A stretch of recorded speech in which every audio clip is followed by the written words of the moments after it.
Hello everybody. I've got a very kind of mixed bag to present to you today. It's like a complicated picture. It's been there have been 3 articles have come out on internet which have been talking about Obama. Some of them have been talking about Obama being the Antichrist. Some of them have been not talking about Obama being the Antichrist. Some people are trying to say that Obama is the Antichrist. Some people are trying to say that Obama is not the Antichrist. So it's a very complicated picture right now, which I'm presenting to you. Now, there's this one thing that's happened. It's that this I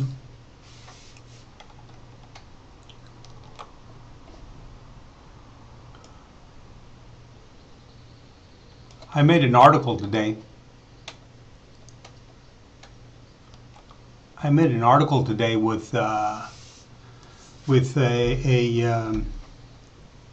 the scars. Obama has these scars underneath his chin. You can see them here in very big detail.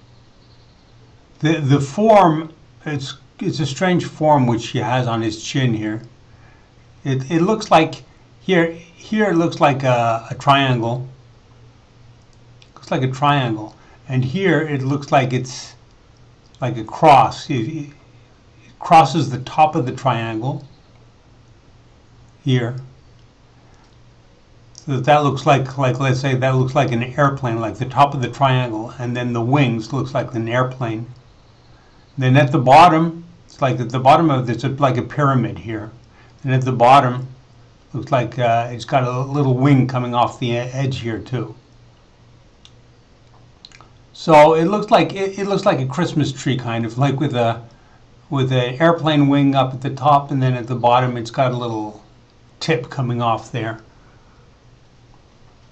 Around the back here, what's going on here is less clear. There are two black lines here. Then there seems to be a little like triangle coming down from this Christmas tree. The Christmas tree pyramid up here goes down. Here it goes into a point. It's like a pointed arrow here. Then down here there are 2 vertical bars, and then there's something else coming out to the side here.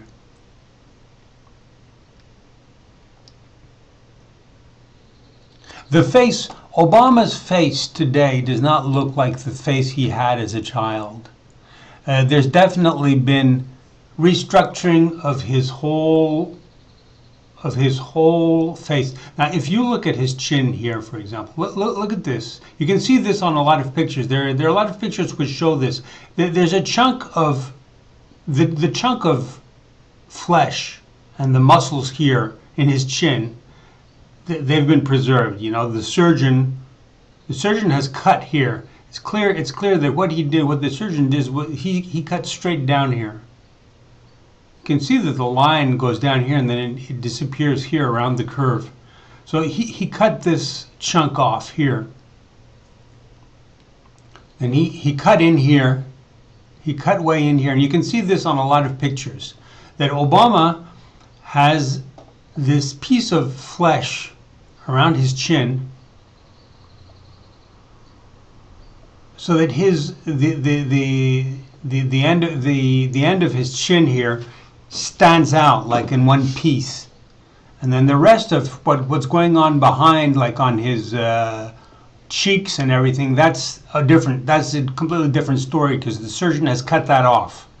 So how does the cheek connect with the, like, you look at Obama, his face is like quite thin and elongated.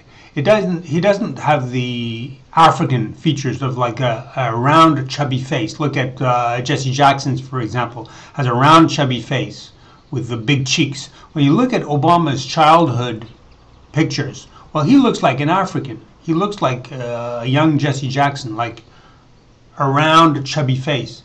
But the adult Obama has a different face. He has the face. They've created a face that will look like a white guy. They've made an elongated face so that he has his chin out at the end, and then from his ears straight down to his chin, they've made it like go into a straight line to look like a white guy. Or as if Obama looked like Jesse Jackson, like he looked like he was a kid. Well, then he'd have that African face, which is a round, chubby face. Africans have round, chubby faces. Their faces, the form of their faces is round, circular. Whereas Obama, they've given him this long chin, pointing out forward, and then the rest of his face is very, I don't know how to pronounce that, tapered or tapered. It's tapered, so his face looks thin. It doesn't look African American with a chubby look. He's got this thin, elongated aspect. He has those. Then so what's interesting in this picture is that we can see precisely, because for some reason they have not photoshopped this picture, and so you can see how the surgeon worked here. You can see what work he did. I mean, he's just the surgeon has just put together pieces of skin. There's this piece of skin up here, then there's the skin below, and he put a little piece of skin here, and then he sewed it all up. And he sewed and sewed. He did a lot of sewing. Back here he did a lot of sewing too. Guys, now I'm just looking because there's the light. You see the light is shining here on this. But here in the dark, we can also see there's a cut here. And there seems to be these marks here, which look like sewing marks. This looks like where they've been sewing here. This looks like a typical sew job after a surgical operation. Okay, I'm going to get back to my subject now quickly.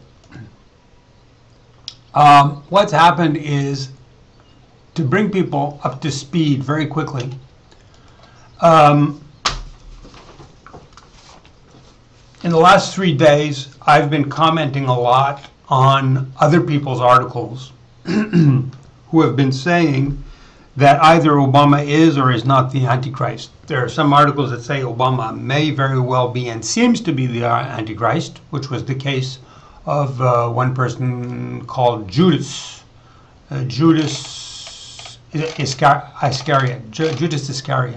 Iscariot.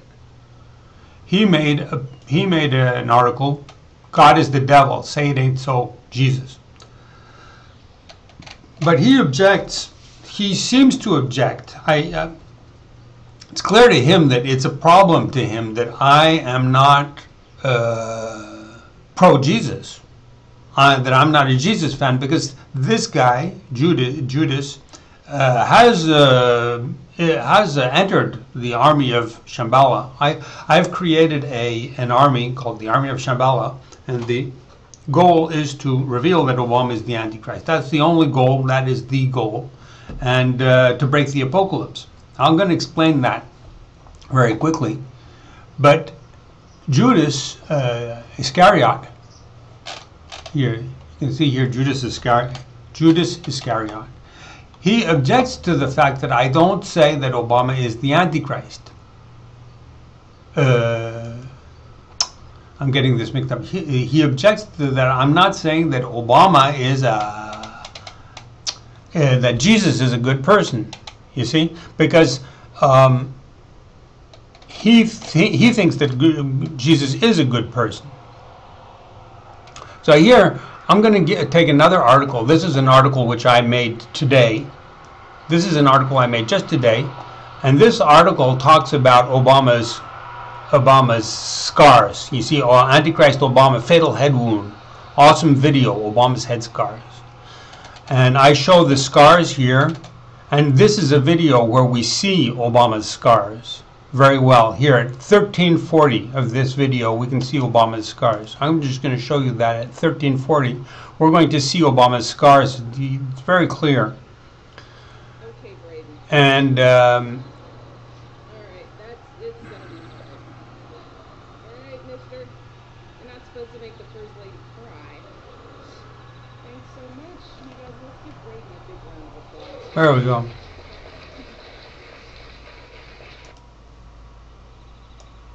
We have a special guest. Brady knew about this, but another person who likes to... All right, we're going to see Obama's scars. You can see this on the video. It's very clear.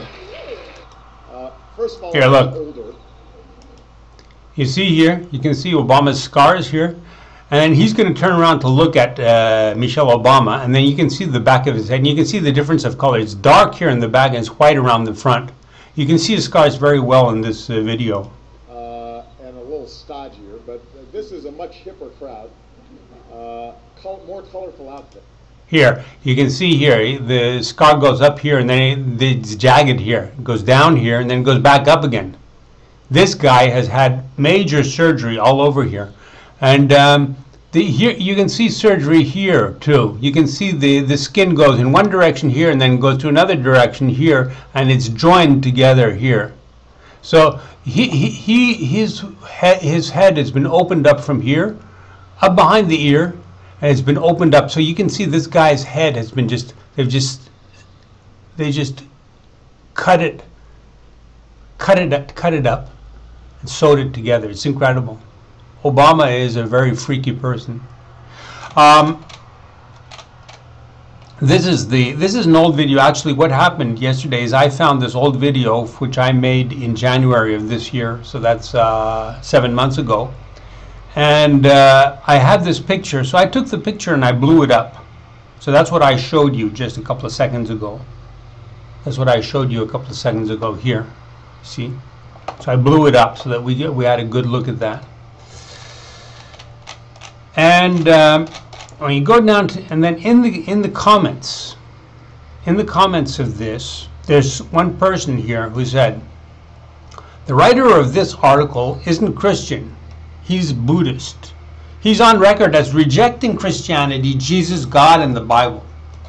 This guy is very, very involved. This guy has been studying very carefully this guy is very affected and very disturbed by what I'm saying, because he gives a full list, and for him what he's saying is an indictment of me. It's a condemnation.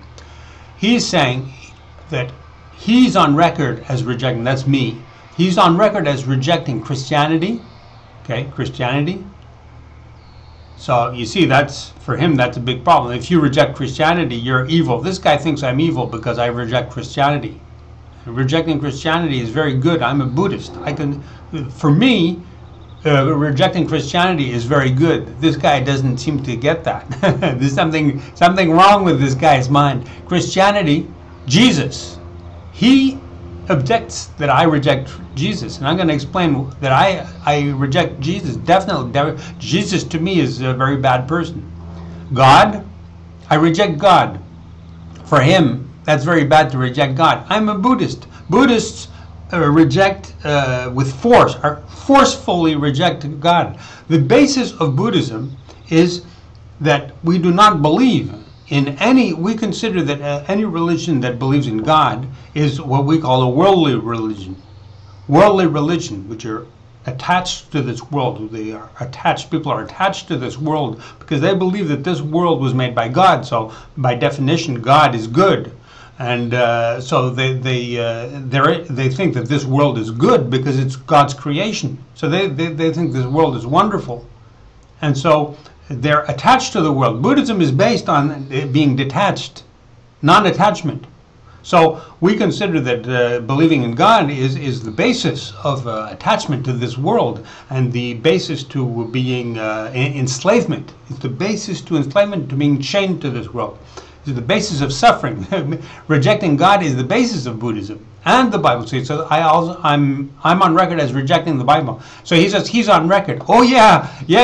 And so this guy, he puts this this website which has collected, these guys, there are people who have been collecting my works, my writings for 4 years now. These are people who are dedicated, they are motivated, they're enthusiastic about collecting my writings. These people are volunteers. These guys have volunteers. These guys have enrolled. They have given over. They have given over their life, their effort to spying on what I write, copying that, pasting that on a website, and then organizing that website. You go to that website. They have pages and pages, and they write the text, and they put illustrations from my articles. These guys are dedicated to. They're like an agency. They're like an office of people who they work away diligently, hour after hour. They put in hours at the office every day. It's like guys are dedicated to copying what I write and making a website about it. People have to check this out. These people are sick people in the mind, because they are dedicated to spying on what I'm doing, monitoring, gathering what I'm doing, making this website with the idea that they're doing a good action. They're doing a virtuous work. They're doing this for 4 years, 5 years. These people are sick in the head. What I'm doing is good, virtuous work from the Buddhist point of view. Just because these guys are Christians, these guys are like missionary Christians or something. They're spying on somebody who is anti-Christian. I'm anti-Christian. They consider me to be an enemy of Christianity, or they consider I'm an enemy of Obama. I'm not an enemy of Obama. I'm revealing that he's the Antichrist. I consider that Obama is like a miracle, like some kind of a wonder, like the Grand Canyon. It's like I discovered the Grand Canyon. I'm just going around telling people, hey, you people, you just go 5 miles over here, and there's a big cliff, and there's this Grand Canyon. It's a wonder of the world. I consider that Obama is not a beautiful wonder of the world, but I mean, he's an astounding wonder of the world. I mean, how can somebody be the Antichrist? It's incredible. It's like I've just discovered the Mona Lisa, I'm telling people, I'm like tourists coming to the airport, and I'm saying, hey, you guys, I have found the Mona Lisa, Leonardo da Vinci. I'll take you there. No problem. We'll take the bus and I'll take you there. It's 1 hour by bus, and you'll be watching the Mona Lisa. I'm telling people, I can show you one of the wonders of the world. The Antichrist. It's incredible. It's just incredible. Hey, I'm very proud of showing the Antichrist. These guys are saying, I'm rejecting Christianity, Jesus, God, and the Bible. Yeah, hey, big deal. I'm a Buddhist. That's no big news. Take any Buddhist and they will reject Christianity, Jesus, God, and the Bible. I am just a ordinary run-of-the-mill Buddhist. Nothing special about me. But these guys are saying, okay, he's a Buddhist. Yeah, that's one thing. Then now he's saying Obama's the Antichrist. And they say, no, that's not possible because Obama's not the Antichrist. I don't know why they think Obama's not the Antichrist. That's their problem. I'm sure Obama's the Antichrist. And like, I'm selling Pepsi. I'm just taking care of my business. I'm not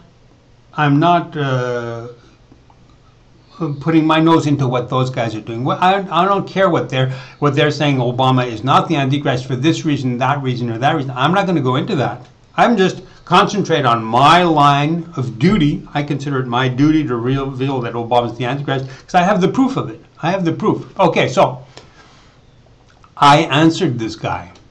I say, those who claim to speak in Jesus' name here in the comments are all the false Christ announced in the Bible. I say this guy, and also there are a lot of other people here. He's not the only guy. Here, for example, there's another guy I'm in your forehead. This guy is also saying Obama's not the Antichrist. He says, does Obama reside upon a city of 7 hills?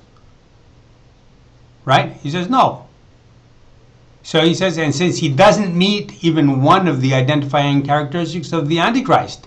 So he says Obama doesn't meet even one of the identifying characteristics of the Antichrist. So this guy and all these guys are the false Christ of the Bible because they say Obama's not the Antichrist. They're denying the truth. So I'm saying Obama is the Antichrist. Don't follow false Christians in the comments here. So I say false Christians or false Christs, right? So I say, the fact that I'm an unrepenting Buddhist who am convinced Tibetan Tantric Buddhism is the highest form of culture in the world doesn't detract from what I'm saying. That means that what I'm saying is true, even if I'm a Tibetan Tantric Buddhist. Even so, and even because I'm a Tibetan Tantric Buddhist, doesn't make what I'm saying any less true. So I say, I go on to explain that these guys are wrong. I say Christianity is an evil faith to begin with.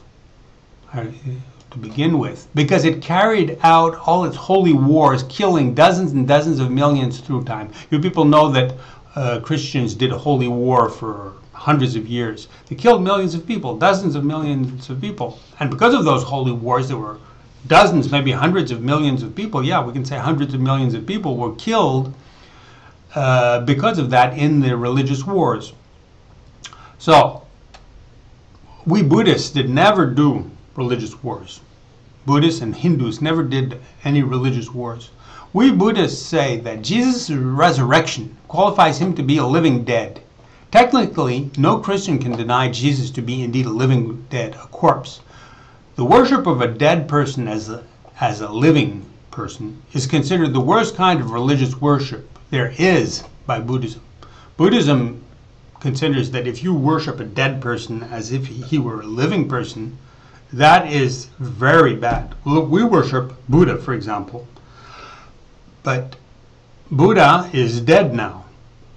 But we don't worship Buddha as living. We don't say that once he died, he resurrected. We don't do that. Buddha died and that was it. Then he was cremated. They burnt his funeral on his funeral pyre. He is dead, and we don't worship him as having resurrected, because Jesus resurrected, and then he did all these things. He did this. He did one thing. He did another thing. He appeared to people. He spoke to people. No. Buddha didn't do that. If Buddha reappears to people, that's as a vision, not as a living person. No, not at all. To witness Buddha in the flesh is considered to be a great blessing. And that is due to your spiritual realization. You can see him. That's not everybody can't see him. Whereas in Christianity, they say Jesus resurrected, and he was just he was actually there. Oh, that's living dead. And in Tibetan Buddhism, there are all kinds of spirits and there are a lot of demonic spirits and things like that, and there are vampires, and there are all kinds of various demons and whatever. And one of them is called the walking corpses. Walking corpses. Those are people who stand up from the dead. They're corpses. They're dead corpses, and they stand up and they will start walking around. That's a very bad, very bad thing. It's a bad trip. So I go on. The Bible announced. I'm getting back to this guy here who's saying I'm rejecting Christianity, Jesus, God, in the Bible. So I say in the Bible, it announced that the church would be corrupted in the end times. In the end of times, in the Apocalypse, the church will be totally corrupted. That's what the Bible says. There will not be one good Christian alive. Everybody will be corrupted. The so-called Christians in the comments here are the demonically possessed evil spirits that are announced in the Bible. I'm saying that the false Christs are demonically possessed evil spirits because that's what they are. I mean, if people are false Christs, the Bible describes them as being totally misguided people. So evidently something is unwell in their mind, so they're demonically possessed evil spirits. I mean, if they're unwell in their minds, well then that's a bad thing. So this is not rocket science. This is very simple stuff that I'm telling you people. Very simple stuff. This is not rocket science. I repeat that. I'm just quoting the Bible exactly as it says. I'm not adding anything or taking anything out. What these guys are doing, saying, oh, I'm on record as rejecting Christianity, Jesus, God, and the Bible.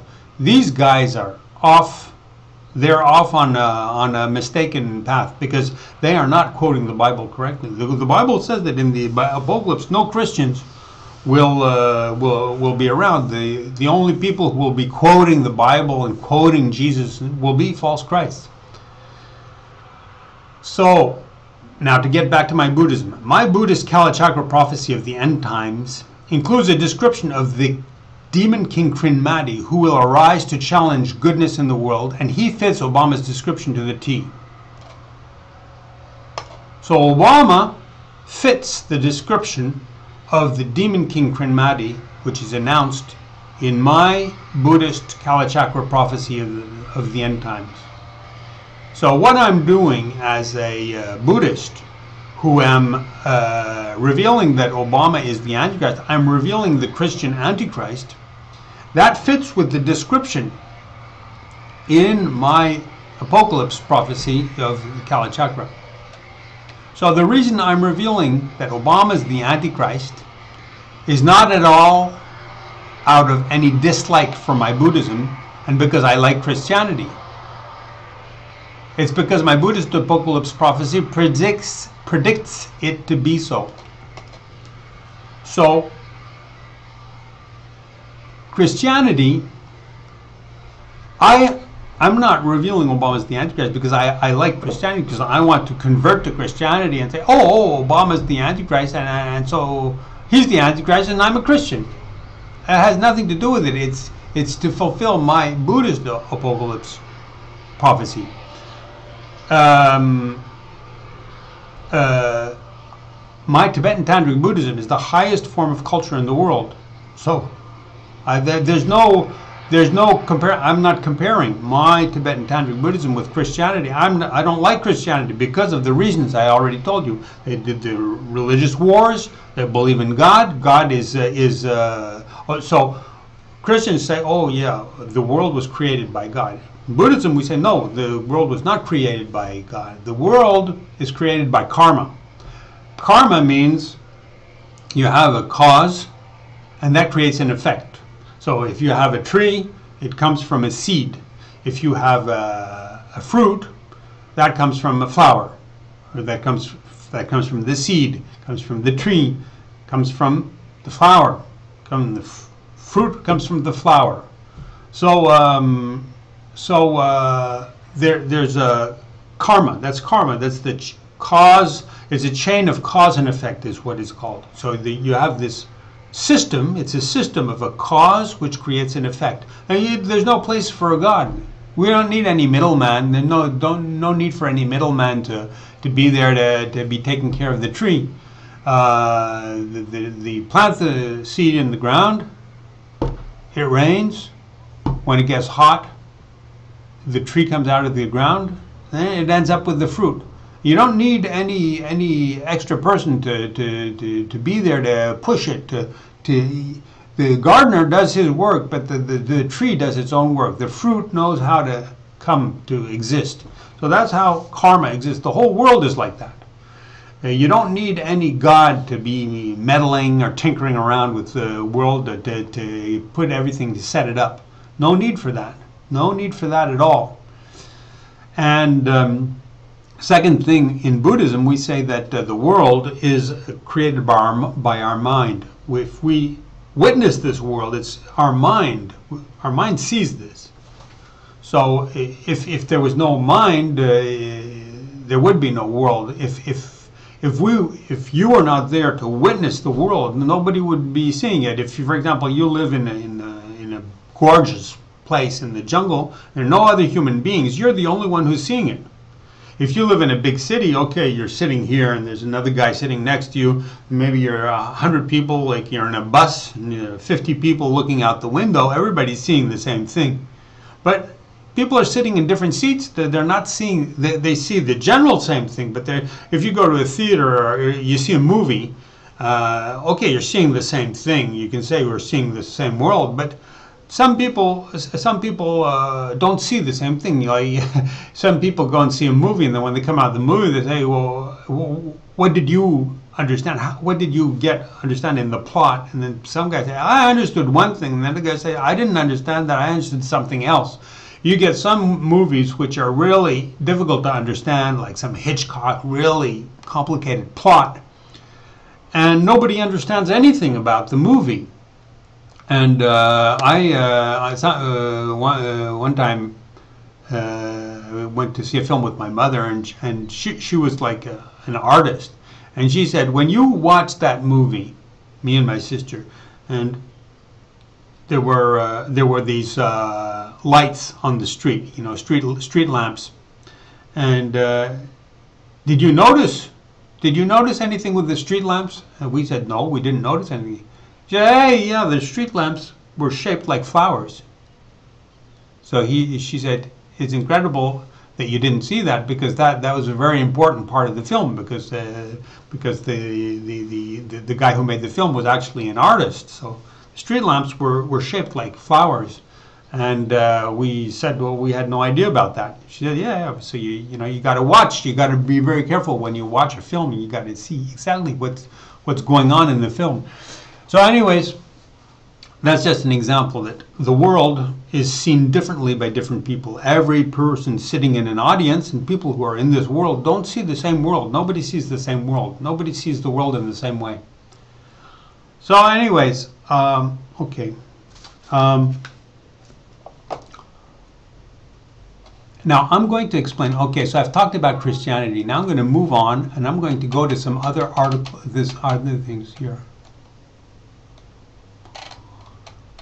So, I made another article, another comment here. Obama's the Antichrist. That's me speaking. If you spread the news, you'll be saved in heaven. You know. Okay, so I say people go to heaven because in the Bible it says that in the Apocalypse, it says in the desolation of abomination, that's one chapter, it says that if you hear the news of the apocalypse and you realize the news of the apocalypse, you understand that the time has come for the apocalypse, you understand it's the moment of the revelation, then you have to hurry. In the desolation of abomination, it says if you're in the house and you're at the ground floor and you see something on the first floor and you think you're going to go and get that, at the moment of the apocalypse, you must not go to the second floor to get that. If you're on the ground floor and you see something on the second floor, you want to go and get that, don't get that. Run out of the house. And it says run out of the house. It doesn't say what to do.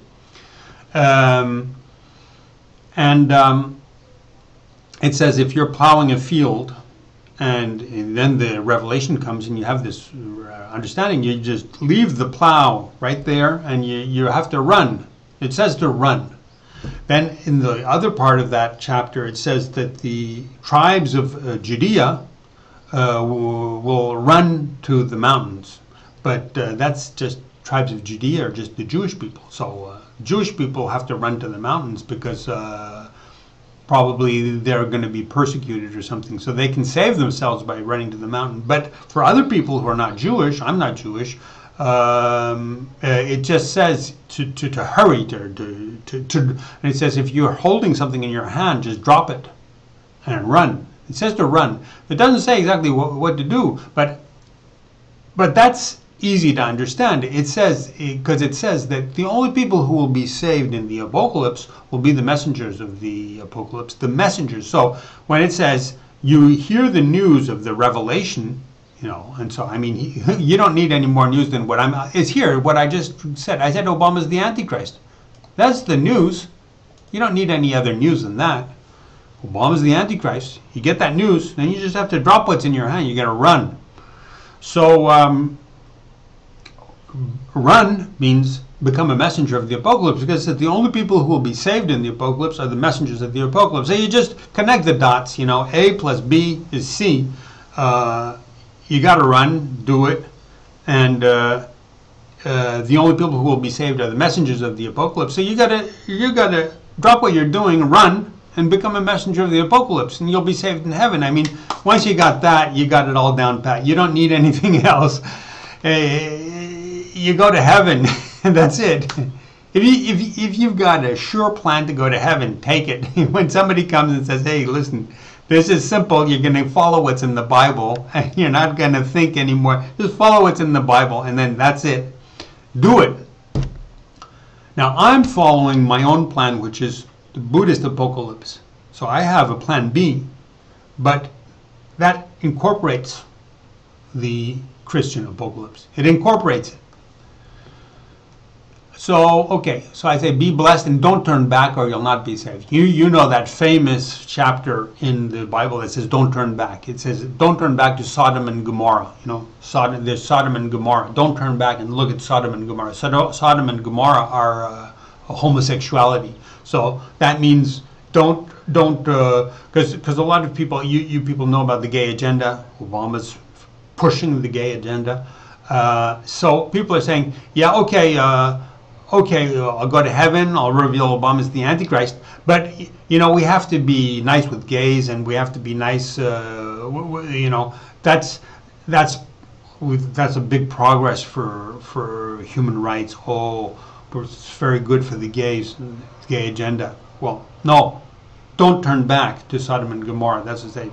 The gay agenda, you see, people are mixing this up. They say that if you're for the gay agenda, you're for gays. If you're against the gay agenda, you're against gays. That's not true. That's not true at all. Being against the gay agenda is not being against gays. And everybody has friends, or they know people, or they see people who are gays. The gays are a widespread part of society. That there's no condemnation of gays. I mean, I don't know if people condemn gays or not, but condemning the gay agenda does not mean condemning gays. It's not being against gays. I mean, gays are free to do whatever they want. It's true that they're looked down on, and they're looked down on and disdained. There's a lot of discrimination against gays, but furthering the gay agenda is murdering people. That's what Obama is doing, because you can look at the government website called CDC, Center for Diseases. Center for Diseases, the government, CDC. It says that gays live on average till 51, whereas straight people live on average till 74. So you got 17 years to 28 years, between 17 and 28 years of longer life if you're a straight, and shorter life if you're a gay. So with the gay agenda, Obama and his government are encouraging people to be gays. They're saying the gay lifestyle is an alternative. It's an alternative. You can choose. You can choose. It's you want. What's your flavor? It's just you choose your flavor. They say it's a choice which is of no. There are no repercussions, no consequences. There are no consequences to making that choice. You just take left or right. What's your choice? That's it. Period. The consequences is you'll live 17 to 28 years less. If you say to people, choose solution A or solution B. If solution A, you'll live 17 to 28 years less. Solution B, you'll live 17 to 28 years more. You try to. You'll see if people will say, "Oh, I'll take A." Well, yeah, A is okay. I'll go with A. No, people are going to say, "Listen, I prefer living 17 to 28 years more." That's what people are going to say. I can guarantee it. I guarantee it. Because 17 to 28 years is quite a lot. It's quite a long time. In the olden days, like 100 years ago, average life span was 35 years. Now people are living to 75 years now. But it used to be half of that, 35 years. So if you are taking away your life, 28 years of your life, that's almost one lifespan in the olden days. In 28 years, if you have 28 years extra, you can do a second career. You can get married. You can have kids. You can even have grandkids in 28 years. I mean, if you're dying at 51, and somebody says, hey, you can live 28 more years. I mean, people can say, hey, that's good because, you know, I wanted to remarry and have kids and grandkids, you know, with my new wife, you know. So if somebody lives 28 years more and they live to be, you know, 70, 79, they can die and they can have grandkids, great-grandkids, and great-great-grandkids. It's no joke. I mean, you'll live 28 or 17 to 28 years more. It's a big difference. So encouraging the gay agenda is killing millions of people. It's killing millions of people. It's encouraging young people to be gays. You have a lot of people who are going to be gays who wouldn't have been gays, and they're going to die. They're going to die. The gay AIDS, for example, AIDS is predominantly in the gay community. But gays die of all kinds of infections. The reasons for gays dying at 51 is that they get all kinds of infections. They get AIDS, but they get gonorrhea. They just break down. They break down because they just have too many infections. They get all kinds of infections from because it's unhealthy. It's dangerous. It's dirty. It's a very dangerous lifestyle, and nobody's saying that. Nobody is telling people. I mean, young people are being brought up to say, you know, being gay is cool. Being gay must be taught to be dangerous, and that's the government website, CDC. You go and check it out. You look at the statistics of the gay community and who is. How they're dying and how the gay community is dying, and you'll see, and it's the black community. The black community is the community that has the highest. The black gay community is the one who has the highest rate of infections, the highest rates of AIDS, the highest rates of death. You go check it. It's I'm not saying it's the government. It's called CDC website. You'll see it. Okay, I'm going to get on to my Buddhism now. Okay. I've covered why people are saying that it's bad for me to be a Christian and whatever. So I've moved on to that. I've talked about Obama's headscarves. I've talked about the gay question, gay agenda. So now I'm going to move on to my Buddhism. So my name is King of Shambhala, right? My name is Gearsmith. I'm King of Shambhala, ruling with the teaching of Kalachakra. That is what is written in the Kalachakra teaching. It's a prophecy of the Apocalypse. It says, King of Shambhala will rule with the teaching of Kalachakra. So I follow the Kalachakra teaching. I am King of Shambhala. Okay. The Kalachakra means wheel of time. It means the wheel of time. What it means is that it indicates that the future will relive the past. It means that the past is like return to the future. Return to the future. It's like the past is relived now. We're in the future. Now we're in the future from the past. Like the past comes back to happen a second time in the future now. There's the war against the Antichrist Obama, who is called the Demon King Krinmati in the Kalachakra prophecy. The name of the Antichrist figure in the Kalachakra prophecy is called the Demon King Krinmati. I already talked about that.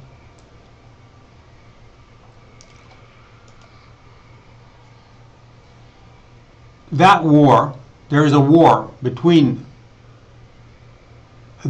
against that Demon King Krinmati. That war will be relived.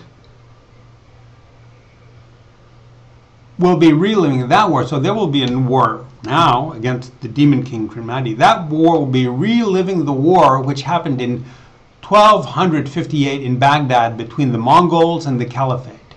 There was a Caliphate in Baghdad. The Caliph was a Sunni Muslim. Now you people know about the Shiite Muslims and the Sunni Muslims. The Caliph was a Sunni. And there was a big war in 1258 in Baghdad between the Mongols and the Caliphate. So I'm saying you won't get this story from the Dalai Lama. The Dalai Lama gives teachings and empowerments of Kalachakra, but he won't tell you about this. This is something he won't talk to you about this. So I am going to talk to you about that. So that makes me the King of Shambhala. And the Dalai Lama is not on the same page. He's not talking about the same thing. The Kalachakra teaching was spread by the Sakya school in Tibet at the time of the Mongol Empire, when the Mongol Empire was split up between Genghis Khan's children. So this sends us back into history. You people have to know the history of Tibet and the history of the Mongols and China and Russia. There was a school which was the biggest school in Tibet. It was called Sakya. There was another school which was fighting against them. And Sakya, the school of Sakya, they defeated the other school. And the Sakya school is the school which has introduced and furthered and developed the teaching of the Kalachakra. That's their specialty. Now the Dalai Lama school has taken over the Kalachakra as their main teaching, because the Kalachakra was such a runaway, fantastic teaching that the Dalai Lama school just had to have it. So they have that.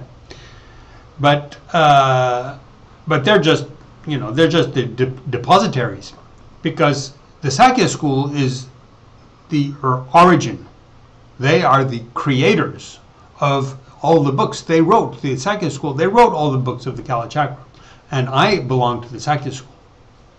Sakya school is still #2 school in Tibet. The Dalai Lama school has not eradicated our school. In Tibet there are 4 big schools. Just like in Christianity you have Christians, Catholics, Protestants, Amish, Mormons, whatever. You have schools, all kinds of schools. And it's not because one school is powerful that the other schools have disappeared. You got evangelists, you got a lot of schools in Christians. And Christianity is about 1 billion people. Well, Buddhism, Tibetan Buddhism is the most powerful tradition of Buddhism. Tibetan Buddhism is the main school for China, and the Kalachakra is the main Buddhist school for Russia. And so there's a big Russian school of Buddhism because of Mongolia, and there's a big Buddhism is very big in China, and it's the Tibetans are the main school there. So okay, so now what the Kalachakra teaching was spread by the Sakya school in Tibet at the time when the Mongol Empire was split up between Genghis Khan's children. So we're going way back in time. This is before modern China existed. Genghis Khan, he invaded China and he invaded Russia. And so after he had this big empire, so that's why the Sakya school, till this day, the Kalachakra teaching is the main teaching for Chinese Buddhism and Russian Buddhism, because Genghis Khan, he had the control over Russia and China, and also Iraq and Baghdad. That's what I'm getting to. You see, the Mongols had this empire, which was the biggest empire in the world. It went from the Pacific Ocean to Moscow and to the gates of Europe. They were at the gates of Europe. So, so what happened was the Khan, Hulagu, was the grandson, Genghis Khan's grandson. He got the dominion over Iran and Iraq. So Genghis Khan said, you're going to get, Genghis Khan's son said, you're going to get Iran and Iraq. And at that time in Tibet, the Sakya school, they took over power. And so Hulagu, the son of Genghis Khan, is his son or his grandson? I think it's his grandson. He had the teaching of the Kalachakra from Tibet, because the Tibetans were the ones who dictated the faith to the Mongol Khans, to the Mongol kings. So Hulagu, the Buddhist teaching that he was following was the teaching which was famous at that time, which was the Kalachakra, and still is famous. Well, he went and he destroyed Baghdad, and he destroyed Islam of the Khan, the Caliphate's Islam. He just destroyed that, the Sunni Islam. So today, the battle against Obama, who's a Muslim, Obama's a Muslim, the battle against him is still under the auspices. It's still under the sign of Kalachakra. You see, Kalachakra is here. The Kalachakra is back to wage that war against the Muslim. We still have the same situation. That's why the past is coming back to relive the present. Because Kalachakra, I represent Kalachakra. My faith is Kalachakra. I am facing a Muslim, which is Obama. So it's the same situation as back in 1258 when the Mongol Hulagul was facing the Caliph. Now it's the same situation where we have this Obama, he's a Muslim, facing me, who's following the Kalachakra. Now, Obama is not just Muslim. You see, Obama is dragging the whole world into a whirlpool. He is destroying everything with him because Obama is not Muslim. He's the only Muslim. He has seven faiths. Obama is a communist. People know that. He's also a radical, you know, like Bill Ayers in the Weather Underground. Radicals and communists hate each other because communists say that they want to follow the law. They want to get revolution by following the law. But Weather Underground, the radicals, they don't want to take over the system. They want to attack the system. They just want to attack the system. They just want to make bombs. They don't want to get power and everything. They just want to act as criminals. They want violent revolution. That's called violent revolution. The communists, they want slowly progressive revolution. So Obama's communist, radical, black nationalist, black power. He's for the cause of black people. He's also black liberation theology, which is a kind of communist Christianity for blacks. Black liberation theology. His Reverend or Jeremiah Wright. He's a black liberation theologist. He's also a punk, an ex-Muslim. Then Obama is Jewish. He has a family who's Jewish. He has a cousin who's a rabbi. His brother is Jewish. His mother-in-law is Jewish. So Obama has this very strong Jewish influence. Then he has Islam, Muslim, and then Christian. So that's 7. So for me, that's the 7 heads of the beast. The 7 heads which are prophesied in the Bible about the Antichrist. The Antichrist has 7 heads. The beast is the Antichrist, and that beast has 7 heads. Because your faith, your religion, that's like your head. The head is like what you think. And your faith and your creed. Creed means to think. In Latin, credo means to think or to believe. So the 7 beliefs, right? I think that's the head. Your head is what is how you believe in things. Then it says that he has 10 crowns. So the crowns for me are like a king. A king is a crown, and a king is somebody who has a kingdom, a land. So I say the 7 crowns are the 7 lands. Obama is linked to a lot of lands. I talked about Islam, Judaism, and Christianity. So Judaism, Israel, Islam, Saudi Arabia. Then you people know Hawaii, Kenya. Those were both the English colonies. So England, that's 5. Then you get Germany and Russia for communism. And then you get Indonesia. You people know that he was in Indonesia. Then you get the USA. Then you get Africa. You know, USA, Africa. Africa, because Obama's a black African. So Africa is also his country, because Kenya was an English colony. But Obama's, like we can say, an English subject, like England is one of his countries. But then Africa is also his country, Africa, because he's black African. Okay, so that's 10. Now, this is not so specific because I'm not a Bible buff. This is just my take on things. Just my opinion. It's just my opinion. Okay, so today the battle against Muslim Obama is again under the auspices of Kalachakra, brought to you by me, the King of Shambhala. You see, I'm the one who's bringing Shambhala to this battle, because only me, I'm bringing this. Nobody else is bringing this. So I say I am certainly reborn for this specific mission. Now, I'm going to just end this. Obama's the Antichrist, and he'll totally destroy Islam because of his deceit and fraud, which will stain Islam. Obama will destroy Islam because when Obama is revealed as the Antichrist, then the Muslims will be so shameful that they have fostered the Antichrist. They'll be so ashamed. But Christians too, because Obama's also a Christian. Because he's the feared Antichrist, he will totally stain and defile all the faiths he's touched upon, such as Christianity, Islam, Judaism, just to name 3 of them. Obama's the scourge of humanity, the Antichrist. Because in the Kalachakra it announces that the Antichrist will also have the faith of Mani.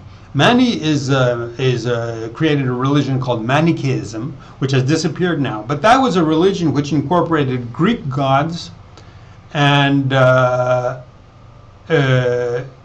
religion of Mani. Mani had a religion which was very special. He thought that everything was like white and black. White was light and black was darkness. And so he said the world was divided into darkness and light. And so you had to slowly purify yourself, and then you'd go to the light. And so that was like that. But then in his religion, there were also Hindu and Buddhist gods. So it's true that Obama, in his pocket, he has amulets. And there's a Hindu amulet. But I mean, if you ask Obama, I'm sure he'll tell you that he also believes in Buddha, I'm sure. And so all these religions will be so shameful that they fostered and they created this, or they participated in somehow in this guy, the Antichrist. So I've created the Army of Shambhala. Now, the people who belong to the Army of Shambhala are very troubled and very uneasy because they're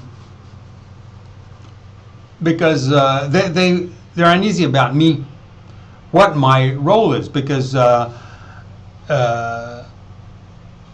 not clinging, I'm not hanging on to Christianity, to all of these religions. I'm not hanging on to any of them. I'm just following my Kalachakra teaching, and people are thinking, well, we have to set up a line where we believe in one thing and other people believe in another thing. And I say, no, that doesn't work. That doesn't work. We cannot defend Jesus. We cannot defend Christianity. We cannot defend one side or another, because there's only one dividing line and one rule for us, which is that we must announce that Obama is the Antichrist. We have to give this news, and that's it. We don't do anything else. And people say, well, that's just so hard, because we have to give up our Christianity, we have to give up our Judaism, we have to give up our religion, everything. And I say, yeah, but that's what the Bible says. Drop everything in your hand and just go. And that's very tough for people too. And so people are saying that people cannot accept that I be the guide. I be the reluctant messenger of this, because they say that I have to be a Christian. If I'm the reluctant messenger, I have to be a Christian. I say I'm not a Christian. People have difficulty grasping it. So that's why I'm explaining all these things. Okay.